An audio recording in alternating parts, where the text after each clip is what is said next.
Is the qira'at. The qira'at are basically, you could say, if you want, different accents. So in the time of the Prophet ﷺ, obviously it wasn't one country in Saudi. It was basically tribal. Yeah. So the tribe of Quraysh were in Mecca, then you had Banu Tamim, and then you had other tribes.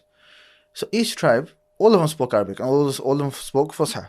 But they differed in some small things. For example, some of the Arabs, they, I want to say couldn't, but they just didn't recite the Hamza when it had a sukoon on it.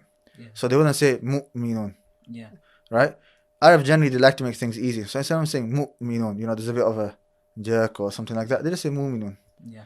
Right? Just like, instead of saying in English, instead of saying, is it not the case, you say in it. Yeah. In it. That's what it is. Yeah. Yeah, you just make it easy. So that's what the qira'at is. So all the qira'at are just, all of them were recited by the Prophet ﷺ. And all of them were revealed by Allah subhanahu wa ta'ala. And it was just catering to the different accents or dialects of the Arabs at the time. And even today in the khutbah, we talked about how the Quran is preserved. Yeah. And we can't change the letter and so on. Likewise, all the qira'at as well. There's conditions. Do you know what the conditions are for a qira'ah to be considered an accepted qira'ah? No. There are 3.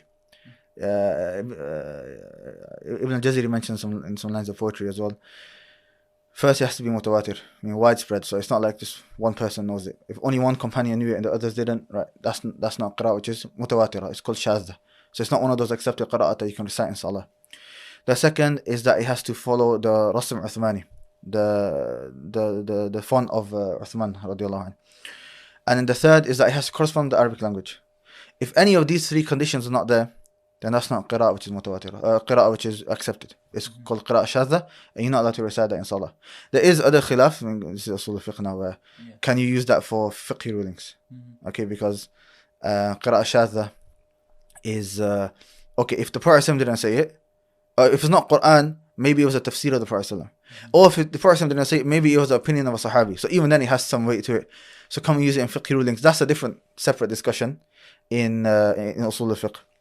But as for, something considered Quran and that we can recite in salah, then it's only those that fulfill these 3 conditions. So that's what the qira'at are.